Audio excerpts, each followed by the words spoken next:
How you going? It's Luke here from the Offroad Tradies. Just come down to one of my local and favourite camping spots on the Murray River, down behind Durton. Beautiful spot here if you can get here before everyone else does, because it's one of the picks. If you have a look around now,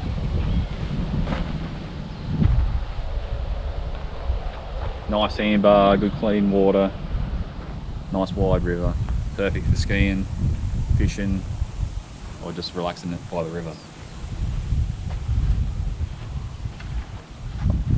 So while we're here is I can do a bit of a review of my Ranger PX2.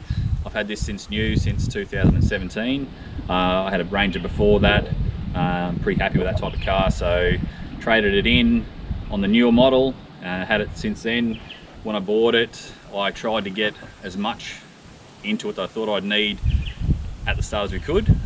So from the start, had a tray on the back, pretty stock standard fleet tray. But I had a long range tank put in, had Old Man Emu 2-inch suspension put in, bull bar, ARB bull bar, scrub rails and side steps, all from standard. Clear view mirrors from standard on it when I got it, and had the second battery put in, which originally was under the tray down here in a box under here. Since then, as most people would know, that four-wheel drive, you can put some modifications in, and the list is endless. So I'm just here to go through what I've done to mine so far. I hope you enjoy. So I'll start from the front of the ute here. As I said before, the bull bar was done when I bought it from the factory, ARB, winch compatible. Since then I've added the Runva winch, 11,000 pound winch, which we put in before we went to the Cape this year. Haven't had any problems with it. The wireless I do like, because as soon as you turn the battery isolator on, the wireless is in effect. You don't have to plug anything into it to then get your wireless application as well, but you can also plug in hardwired if you want. I like to run two different lights. I run the LED light bar for a nice white light, but I also run just the standard old halogens here, because I find for me, when I'm traveling out the bush, the road compositions are quite different. Sometimes you're on a dirt red road, sometimes you're on a white road, and this blend of the yellow and white light generally give me a pretty good mix over the journey. When I'm traveling out the bush, I do a lot of remote work. So I've got a UHF here, the antenna for the aerial for the inside part, and I also run a Selfie for the phone coverage to give me a bit better phone coverage. So that's this antenna here, and I have a spare point for your sand flag when you need it through the Simpson Desert and places like that. Underneath the bull bar, we've got the road safe recovery points. I put these in before my first trip up the high country. I didn't have a winch at that stage, so I figured if I was going to get in trouble and needed help, I'd at least be able to get recovered properly. They've been a godsend. I've used them a couple of times so far, not so much in the high country, but I did use them a couple of times on the Cape trip this year. Since new, I've also replaced the Old Man Emu suspension with Outback Armour. There's a couple of reasons for it. I really found the Outback Armour quality to be sensational, and at the time the Old Man Emu suspension was quite squeaky. Had that from new, so as I drove out the factory, the rear springs and leaf, squeaked quite dramatically. So I put the Outback Armour suspension in, same lift, 2-inch lift. It's got adjustable settings on it, so you can adjust from a softer ride to a harder ride depending on what you're after, if you're on the road or if you're up in the mountains or on some heavy corrugation, so you can adjust that to suit yourself. And I've also added, since I've had that in, I've had to put in some road safe Black Hawk upper control arms. They've only gone in the last week or so, but that's definitely taken some pressure off the steering system.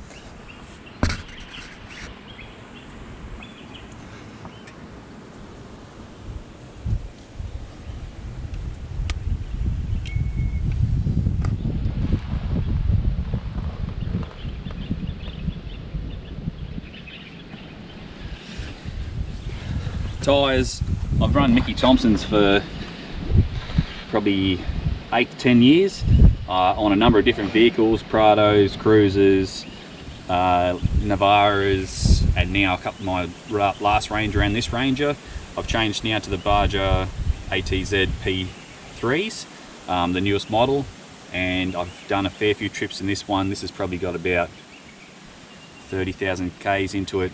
As you can tell, still plenty of tread. I've used them on sand, I've used them on rocks. They never let me down. Love Mickey Thompson and highly recommend.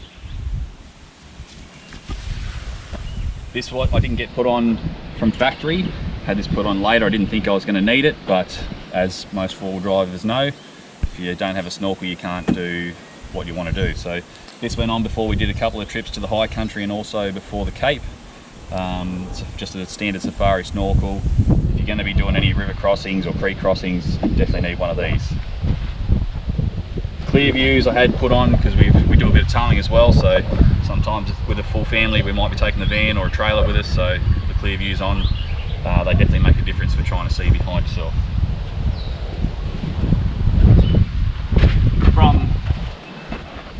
Obviously from you can see that the tray's not here anymore, and I've had this custom canopy built by Luke Penny from Penny Industries in Caloundra.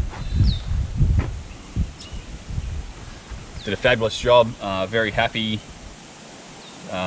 easy to deal with, and did a quality product in a timely manner. This side here is just sort of my hit and miss area. I got a couple of lights here that I put in for night time, but originally this side was just an open void, and I was just going to put boxes in and out depending on what I was doing, work or traveling. But as most people work out, you do a lot more traveling and things start to work that way. So I always keep in here a chair, table, just my hand tools there. I've had an extra water tank put in here, so Matt Bell from Bell's Fabrication made me an extra water tank that fills up that void there. It's got the breather at the top here at the front and the tap out underneath the canopy. Down here it holds about 37-38 litres, that's our drinking water. I have another water tank underneath the back as well, that's about 70 litres, 60-70 litres there. So between the two I've got about 100 litres of water that I carry with me. That tap's on the other side, I'll show you that after. In this side I've had these drawers put in later, but this is where I keep all my tools. Even when I'm traveling for play, these stay in here all the time. And on this side I've got cutlery and cooking equipment, cups and saucers and that sort of thing, just to keep them out of the way. This Waco here, 40 litre, I run as a freezer. I've got a 75 litre on the other side for drinks and for groceries, but this one here I run as a freezer with your meat and other things like that. Also, never go anywhere without your spare thongs in case you get stuck. Under here, all my recovery gear, just some leads there. I also carry a jump starter, but I've got a spare set of jump leads there as well. This is pretty easy to get to if you need it.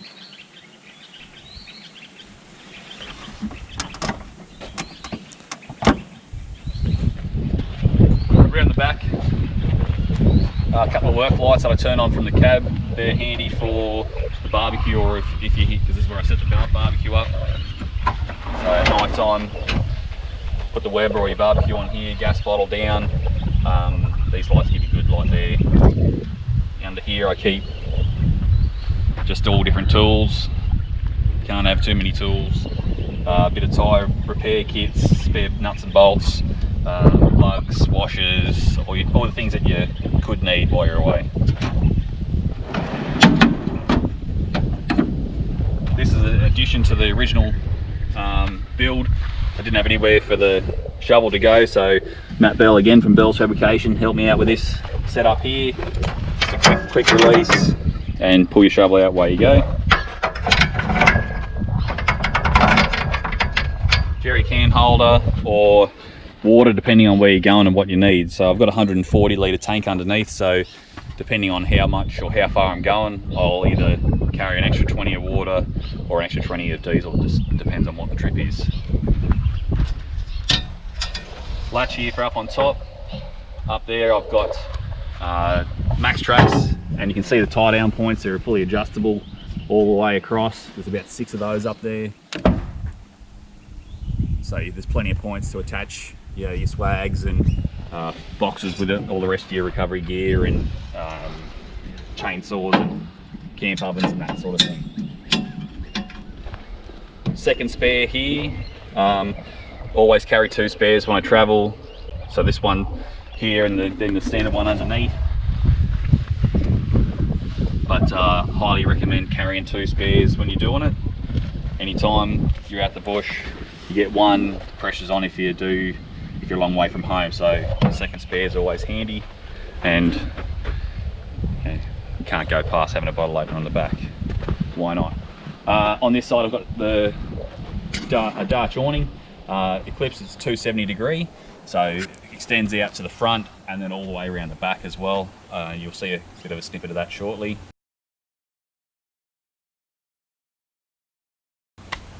And then on this side, this is where the business happens. So I've got my Travel Buddy oven. Love these things. Can save you a fortune when you've got a big family cooking on the run. I've also, thanks to Rodney Wilson, for my birthday present, I've got these drawers now. I don't use the trays anymore, just these drawers. There's no mess inside, plus they help conduct the heat better, so things seem to cook a bit better and a bit faster. But can't go wrong. Definitely hardwired if you can. Comes with a plug which you can use, but I've wired mine in. Up top here I've got solar blanket, jump starter.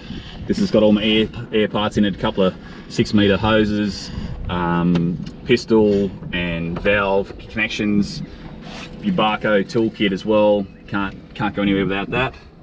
The step here for me because I'm short.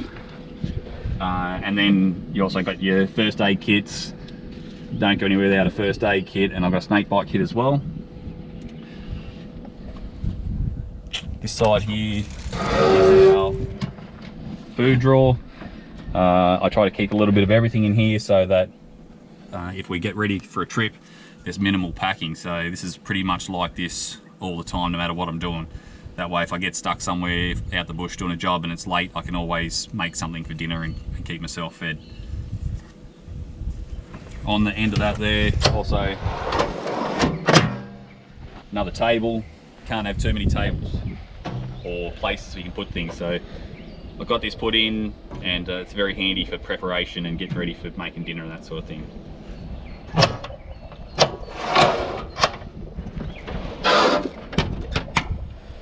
Here I've got the 75 litre Waco on an MSA drop slide.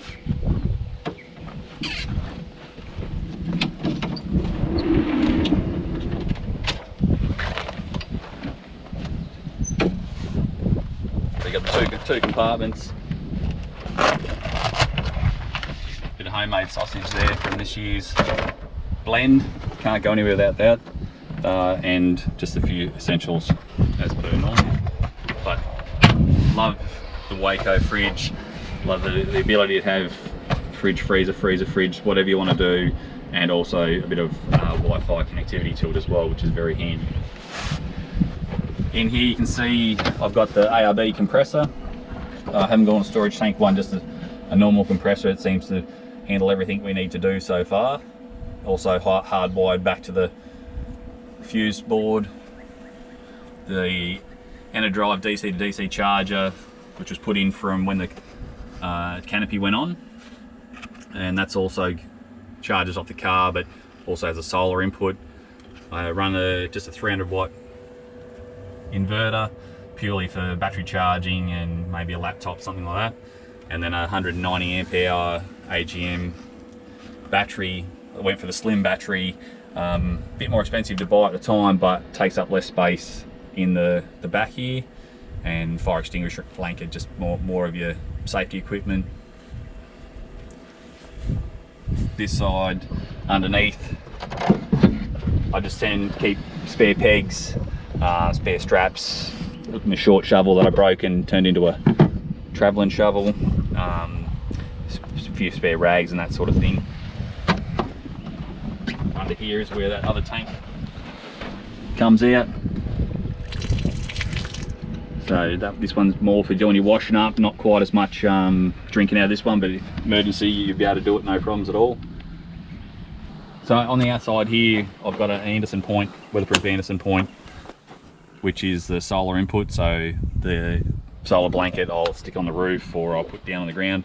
I've got a 10-meter extension that we've made up for it, so you can pretty much put it wherever you'd like and keep it in the sun and keep the battery getting charged while you're pulled up. When you're traveling, always pays to have some form of map book. I like the HEMA map books.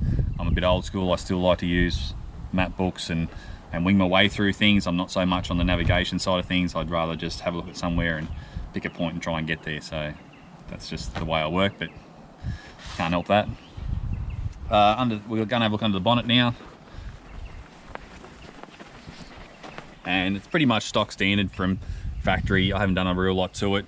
Only things I'd mention, I've got the flash lube second fuel filter put in here. If you're going to be doing a fair bit of remote traveling, I would highly recommend getting a second fuel filter of some sort. Down the front here, just the relays and that for the driving lights, and this is the battery isolator for the winch. So I don't keep the key in there, it's only when I need it, put the key in. And as I said before, when you activate that, your wireless is on straight away. You just have to turn the remote on. Apart from that, underneath the bonnet we're stock standard straight out of the factory.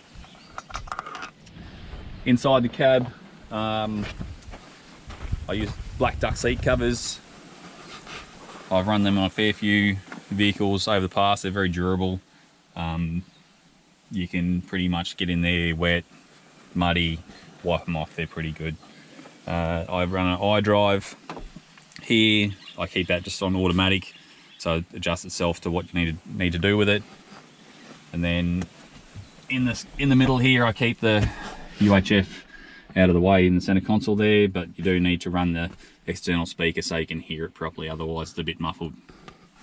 So in the middle here, this is a temporary front diff lock button. We're going to put this into the system up here, but at the moment they're on order. But here we've got the driving lights, front light bar, and those work lights at the back. But we're going to get some split switches so that we can get the diff locks in the front there, just to take any chance that someone might flick the switch while we're driving, which won't be good. I'm mentioning that Harrop electronic front diff locks. Put those in before the Cape trip inside here, and can't bloody love them. They were my saviour a couple of times that I didn't think I was going to get through, but locked the front diffs in with the back diff lock, which is standard, and just pulled myself straight out. It was fantastic. Then outside, only other thing to note would be ceramic coat. I've got a ceramic coat put on. This is really handy if you're forward driving and going through a bit of scrub. It just tends to take away any scratches. Nothing seems to get through. Like, unless you hit an absolute log, brush marks just wash off straight away. So mud washes off. It's probably not as good if you want to look like you've been out in the mud, but for washing the car afterwards, you just give it a spray off and away you go. I bloody love it.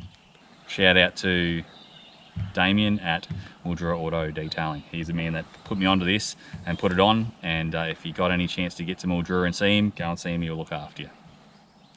That's about all I got for you, so I hope you've enjoyed it. Look forward to seeing you out on the tracks and maybe catching up for a beer. Cheers to Spud from Melly 4x4.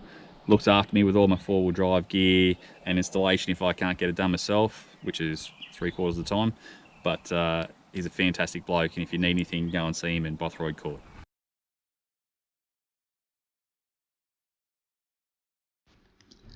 The Off-Road Tradies wouldn't be possible without our sponsors and supporters.